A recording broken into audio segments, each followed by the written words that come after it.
Champions trophy নিয়ে কিন্তু একটা প্রশ্ন ফের তৈরি হয়েছে যে এবারের চ্যাম্পিয়ন্স ট্রফি কিন্তু পাকিস্তান হোস্ট করছে, কিন্তু পাকিস্তানের তিনটে গ্রাউন্ডে চ্যাম্পিয়ন্স ট্রফি হবে।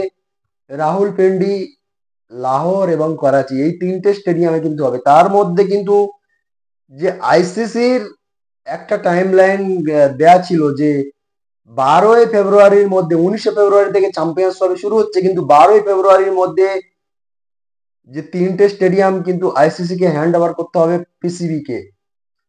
কিন্তু এই মুহূর্তে যা পরিস্থিতি, যে সেটা করা মানে অসম্ভব বলে মনে হচ্ছে, কারণ স্টেডিয়াম কিন্তু এখনো পুরোপুরি একদম পুরো ঠিক হয়নি। সেই কারণে কিন্তু কিছুদিন আগে আইসিসির একটা ডেলিগেশন টিম কিন্তু এই তিনটে স্টেডিয়ামে ভিজিট করেছিল, করে কিন্তু তারা একটা রিপোর্ট তৈরি করে কিন্তু আইসিসি চেয়ারম্যান জয় শাহকে দিয়েছে। সেই রিপোর্টের ভিত্তিতে কিন্তু অসন্তোষ প্রকাশ করা হয়েছে এবং সেই রিপোর্টে কিন্তু বলা হয়েছে যে আহ, রাহুলপিন্ডি এবং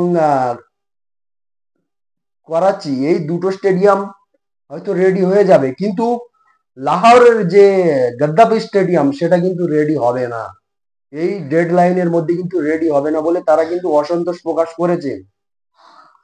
তো সেই হিসেবে কিন্তু আইসিসি এটাকে মানে খুব সিরিয়াস নিচ্ছে এবং আইসিসিও কিন্তু সেই 12 ফেব্রুয়ারি হ্যান্ড ওভার করার কথা ছিল, কিন্তু আইসিসি সেই ডেটটাকে কিন্তু আরো কমিয়ে নিয়ে এসছে যে 30শে জানুয়ারি কিন্তু শেষ ডেট দিয়েছে। এই 30শে জানুয়ারি তিনটে স্টেডিয়াম হ্যান্ড ওভার করতে হবে পিসিবি কে।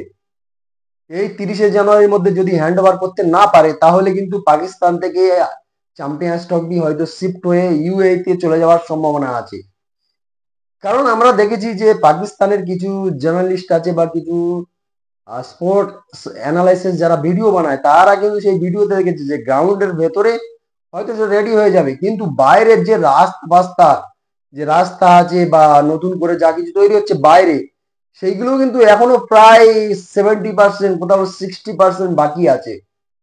তো এই কটা দিন বাকি আছে, এই কটা দিনের মধ্যে সেইগুলো মানে পূরণ করা অসম্ভব লাগছে। গ্রাউন্ডের ভেতরে চেয়ার কেয়ার গ্যালারি ক্যালারি এইগুলো রেডি হয়ে যাবে, এইগুলো নিয়ে কোনো কথা হবে না, কিন্তু বাইরের যে রাস্তা সেইগুলো কিন্তু এখনো রেডি হয়নি, বা সেখানে ড্রেনেজ সিস্টেম যা করা হয়েছে সেই ড্রেনেজ সিস্টেম কিন্তু প্রায় 60-70% কিন্তু পেন্ডিং আছে।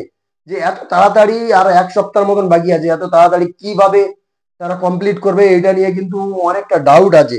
তো সেই হিসেবে আইসিসি কিন্তু অসন্তোষ প্রকাশ করেছে এবং তাদেরকে কিন্তু আরো ডেডলাইন দিয়েছে যে 30শে জানুয়ারির মধ্যে কিন্তু তিনটে স্টেডিয়াম হ্যান্ড ওভার করতে হবে। দুটো স্টেডিয়াম তারা কমপ্লিট করতে পারবে এই ডেডলাইনের মধ্যে, কিন্তু যে লাহোরের গদ্দাফি স্টেডিয়াম সেইটা কিন্তু তারা হ্যান্ড ওভার করতে পারবে না, কারণ এই মুহূর্তে সেখানকার যা পরিস্থিতি বা যে সব ভিডিও আমরা দেখছি সেখানে কিন্তু অবস্থা খুব খারাপ। ড্রেসিং রুম কিন্তু এখনো সে প্লাস্টার কিছু করা হয়নি, বিল্ডিং তৈরি করা হয়েছে কিন্তু ভেতরে সে প্লাস্টার করা হয়নি বা বাইরেও প্লাস্টার করা হয়নি।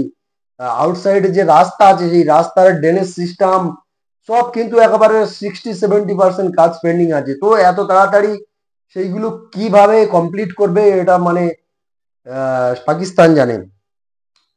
তো সম্ভবত পাকিস্তান থেকে চ্যাম্পিয়ন্স ট্রফি শিফট হবে ইউএই তে, কারণ পাকিস্তানকে সেই 2021 সালে কিন্তু হোস্টিং এর রাইটস দেওয়া হয়েছিল যে চ্যাম্পিয়ন্স ট্রফি 2025-এ হবে, তার রাইটস কিন্তু 2021-এ দেওয়া হয়েছিল, 4 বছর আগে।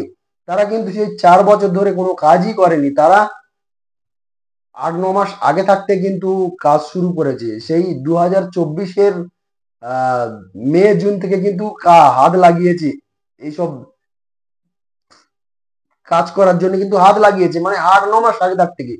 সে 8-9 মাসের মধ্যে কিভাবে এগুলো সম্ভব? নতুন করে বিল্ডিং তৈরি করেছে, ড্রেসিং রুম পুরো ভেঙে নতুন করে করা হয়েছে, সেইগুলো টাইম লাগবে তো এগুলো করতে। তারা মানে যে আইসিসি যে অসন্তোষ প্রকাশ করেছে সেটা কিন্তু সত্যি হতে চলেছে।